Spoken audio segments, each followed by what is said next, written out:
Hoje nós falaremos a respeito do projeto moderno nos séculos XVIII e XIX. Aí está o nosso colega Simpson perguntando para você: você se sente uma pessoa moderna? Será que as pessoas são modernas? O que será modernidade? Qual o sentido desta palavra? Quais são as suas bases fundantes, as bases da modernidade que se inicia a partir do século XVIII? Essas são algumas das questões que nós vamos tentar responder junto com vocês. Nessa aula, então, nós veremos 3 tópicos. Primeiro, uma introdução à ideia de projeto moderno. 2, as ideias que deram fundamento, origem à modernidade. E, em terceiro lugar, as revoluções que permitiram a fundamentação e a consolidação da modernidade a partir do século XVIII e XIX. Aí está o nosso Mário Bros levantando uma série de itens que talvez você pense que faz parte do nosso cotidiano, e realmente faz parte mesmo.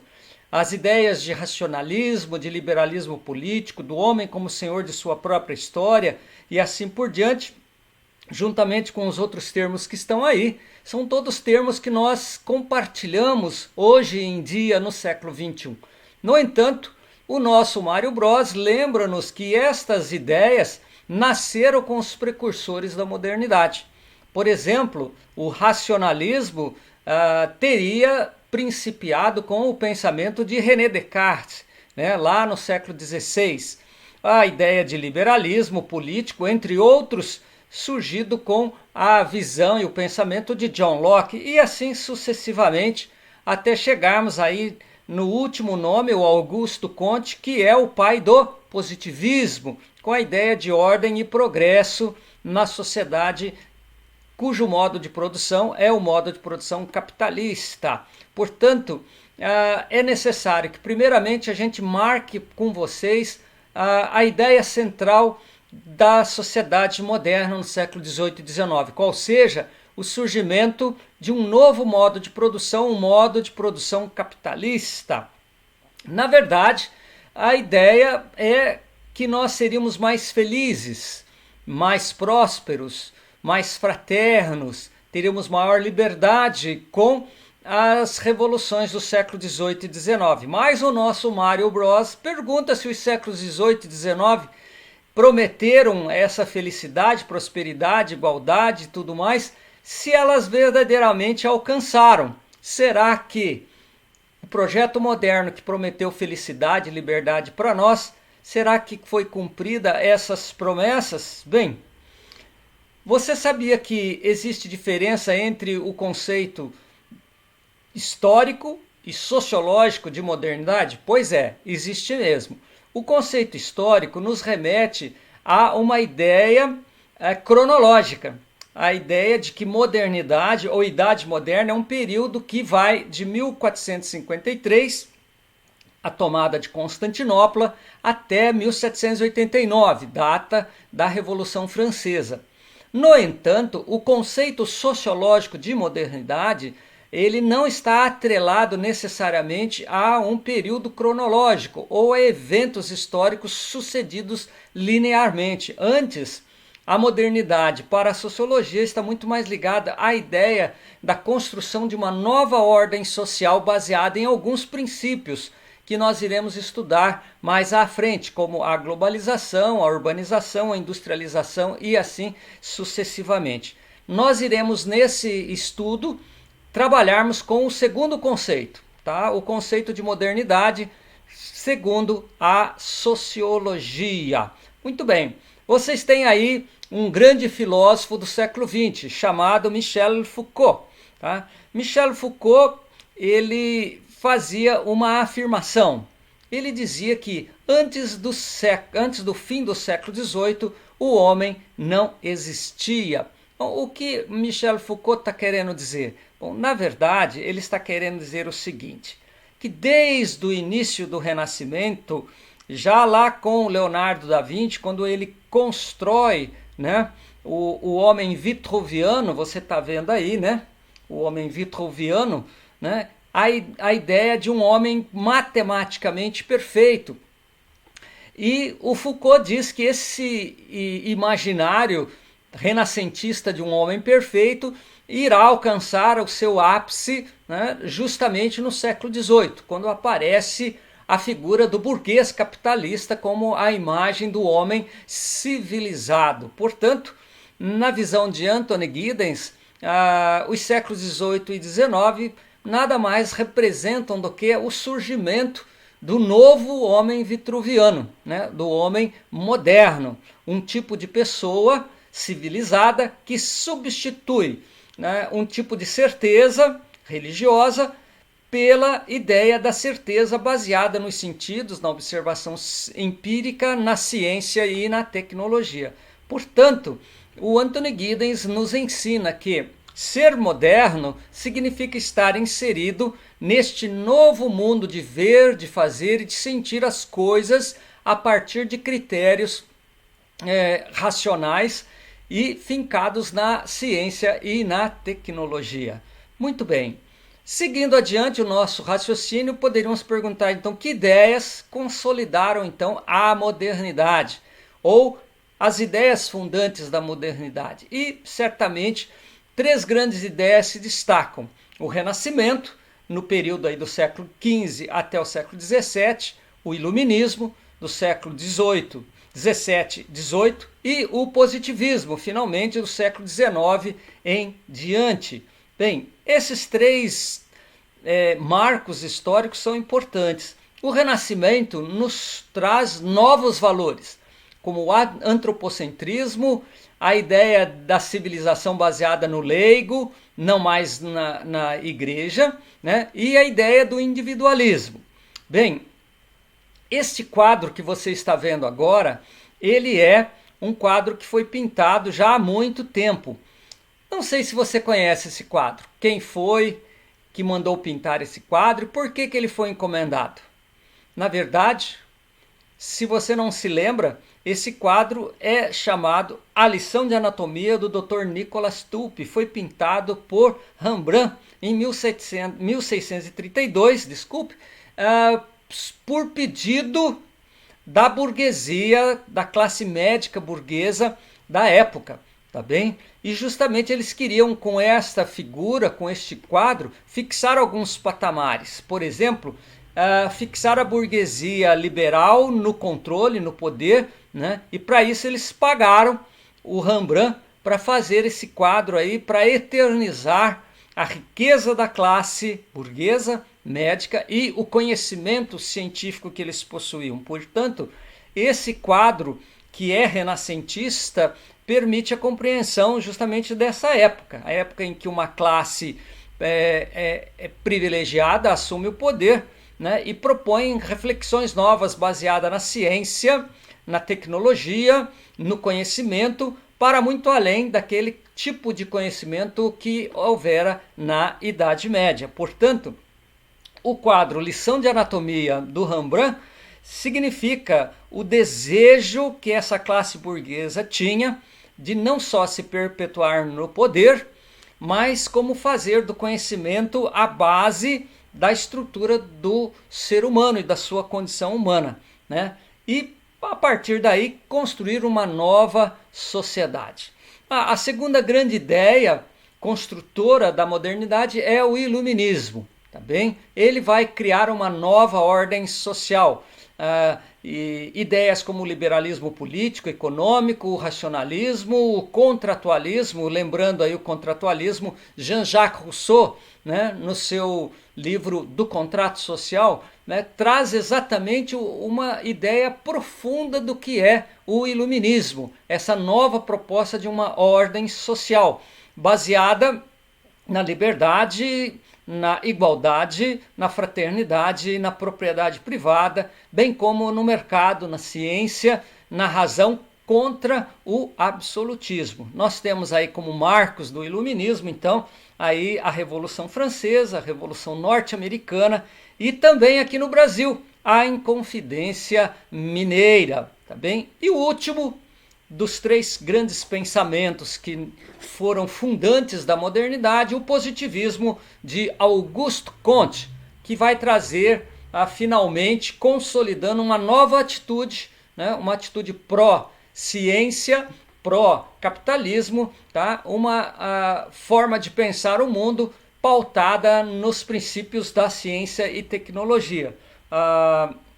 Portanto, o positivismo ele traz essas ideias de ordem e progresso científico, pragmatismo e empirismo. O próprio Auguste Comte dizia que o progresso não é mais do que o desenvolvimento da ordem. Bom, temos aí então um grande resumo. Quais as ideias então fundantes da modernidade? Vejam aí o quadro que eu estou expondo para vocês. Nós temos o Renascimento, o Iluminismo e o Positivismo, tá bem?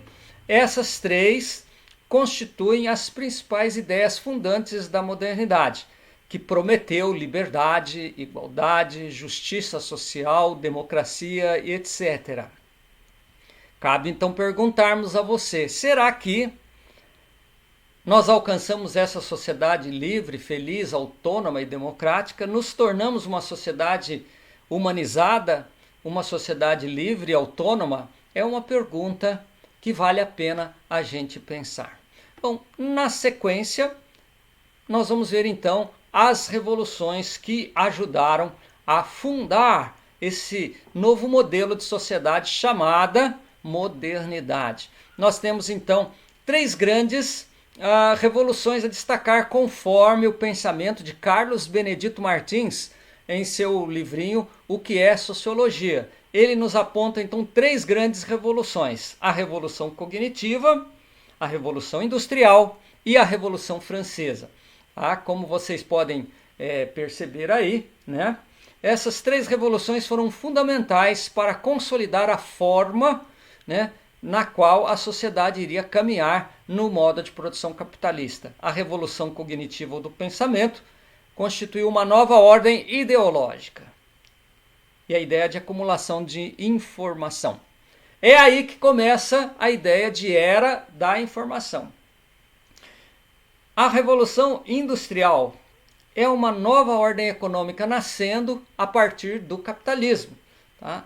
Gerando a ideia de acumulação de capital. E a terceira grande revolução, obviamente, não poderia ficar para fora, né, dessa lista, a Revolução Francesa de 1789, que traça o perfil de uma nova ordem política democrática baseada no sufrágio universal, na representação popular, na divisão dos três poderes, como Montesquieu previu, e assim por diante, traçando um novo parâmetro, não mais absolutista, de acumulação do poder. Portanto, temos aí um tripé importante que mostra a sociedade moderna se fincando na era da informação, do capital e do poder político. Bem, a Revolução Cognitiva tem algumas características que estão alistadas aí para você ver, mas eu quero apenas destacar, né, a convivência com a racionalidade.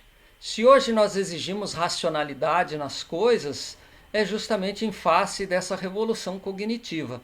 A segunda, super importante, a Revolução Industrial. Também fiz algumas considerações aí, você pode olhar, mas eu quero destacar somente o surgimento do proletariado e do capitalismo. E grandes problemas, né, por conta dessa Revolução Industrial. Nós vamos ver isso mais à frente. E destacar também a convivência com as máquinas. Olha, temos dois parâmetros aí, né? Com as revoluções então do século XVIII e XIX, passamos a aprender a conviver com a ideia da razão e a convivência com as máquinas. E finalmente, a grande Revolução Francesa, que traz à sociedade a ideia de liberdade, de igualdade e de propriedade, né?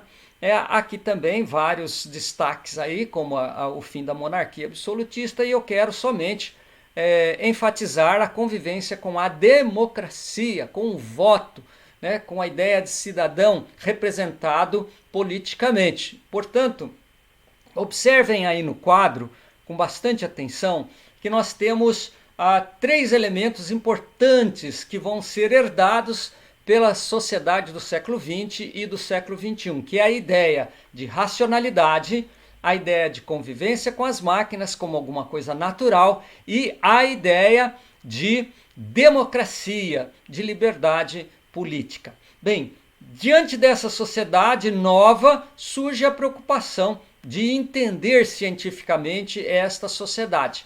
E lá, com o Augusto Comte, tá, vai surgir a primeira formulação de uma ciência da sociedade. Portanto, com Augusto Comte, o positivismo kantiano começam a surgir nesse período de transição de um modelo para um modelo capitalista, a sociologia como ciência da sociedade. Apenas então para pontuar, eu quero registrar aí para vocês algumas das ideias principais que aparecem no livro do Carlos Benedito Martins a respeito das três revoluções citadas. A primeira delas, eu fiz aí esta listinha mostrando algumas características da revolução cognitiva. Tá bem? Então são sinais que estão aí para você dar uma olhada. Agora não farei menção a todas elas. Há um texto que eu escrevi para vocês que explica cada uma delas, mas está aí resumido para vocês terem uma noção mais clara. Sobre a segunda revolução, a Revolução Industrial, também separei para vocês um resumo do Carlos Benedito Martins, mostrando então suas características principais. Eu gostaria de destacar a questão do trabalho, né? Como as jornadas de trabalho elas eram penosas. Para vocês terem uma ideia, as jornadas duravam mais de 12 horas, portanto uma jornada de 8 horas era praticamente o paraíso. Bem, existem uma série de outras informações aí sobre a Revolução Industrial que nós comentaremos em outras aulas, em outros encontros. E sobre a terceira revolução, a Revolução Francesa, né, nós queremos trazer aí para vocês algumas ideias. Antes, porém, comentar que com a Revolução Industrial nasce o Homo economicus, surge o domínio da burguesia e a ideia colonialista, primeiro eurocentrista e no século XX mais americanizada. Mas todas essas forças vão contribuir para a consolidação do modelo de produção capitalista. Finalmente, a Revolução Francesa, fundamental para a sociedade moderna. Alguns pontos que o Carlos Benedito Martins coloca aqui para você dar uma estudada. Também não vou comentá-los todos, porque os pontos que estão aí são motivo de outras aulas que nós faremos. Mas lembrando somente que com a Revolução Francesa surge a democracia, né, e o liberalismo político, a representação partidária, o voto, né, a divisão dos três poderes e assim por diante. Bem como o incentivo à empresa capitalista. Essas três revoluções, elas estão presentes no dia de hoje, no século XXI. Se você parar para pensar um pouquinho, você vai perceber que existem sinais dessas revoluções na nossa história. Muito bem, finalmente, de tudo isso, vamos recordar. A sociologia nasce, então, a partir do pensamento de Augusto Comte, como uma tentativa científica de explicar esse novo mundo moderno. Ok? Aí está uma pessoa muito importante, que é quem escreveu o livro que nós estávamos usando como base, o Dr. Carlos Benedito Martins. O Dr. Carlos Benedito Martins faz uma observação final bastante interessante e eu gostaria que você prestasse atenção nela. Ele vai dizer para nós o seguinte, leiam aí comigo. Ele vai dizer que a burguesia foi afastando-se do seu projeto inicial de centralidade no homem em plena liberdade, igualdade, fraternidade, felicidade e prosperidade, racionalidade, democracia e ordem social. Pensadores tentaram racionalizar a nova ordem encontrando soluções para o estado de desorganização então existente. O que o Carlos Benedito Martins está dizendo, Dr. Carlos Benedito Martins? Que havia um projeto que talvez fosse muito significativo e de boa índole, que era criar um projeto antropocêntrico de desenvolvimento do ser humano. E quem criou esse projeto foi a burguesia capitalista. Mas com o tempo, essa burguesia foi se afastando e colocando outros interesses no lugar. Ok, pessoal. Esta é então a nossa primeira investigação sobre as características sociológicas da sociedade moderna, nascida nos séculos XVIII e XIX. Apenas então para resumir, tá? Vejamos o que vimos até agora. Eu vou pontuar para vocês em 3 lances para que vocês possam então resumir e retomar as ideias que nós vimos. A primeira delas sobre o projeto moderno, vejam aí, que foi então uma nova ordem social criada pelo capitalismo burguês, que apesar de ter grandes propostas civilizatórias, talvez tenha se afastado desse projeto original no meio do caminho. A segunda ideia que nós vimos foi os elementos filosóficos da Revolução moderna, né? Falamos sobre o Renascimento, falamos sobre o Iluminismo e sobre o Positivismo. Tá bem? O Renascimento como toda aquela forma de desenvolver a razão e o intelecto a partir de Leonardo da Vinci até chegarmos ao surgimento das primeiras grandes descobertas científicas no século XVII. Bem, e finalmente nós vimos as 3 grandes revoluções formadoras do mundo moderno. A revolução cognitiva ou do pensamento, a revolução industrial e a revolução francesa. Está aí então, pessoal, um resumão bem sintético para facilitar a compreensão de vocês. Bem, e onde estamos hoje no século XXI? Hoje nós estamos na 4ª Revolução Industrial. Sobre isso falaremos mais adiante. Bom, vamos encerrar então mais essa nossa pequena aula, fazendo as perguntas novamente feitas no início. Você é moderno? Você é feliz? A modernidade gerou em você uma pessoa mais feliz e autônoma, em uma sociedade mais igual e democrática? Com essas questões eu termino a nossa aula pedindo que você reflita sobre elas, volte aos textos, ao material de apoio que está depositado para vocês e estudem. Essa é a única forma de entendermos a sociedade de hoje, olhando a sociedade do passado. Muito obrigado e até o nosso próximo encontro.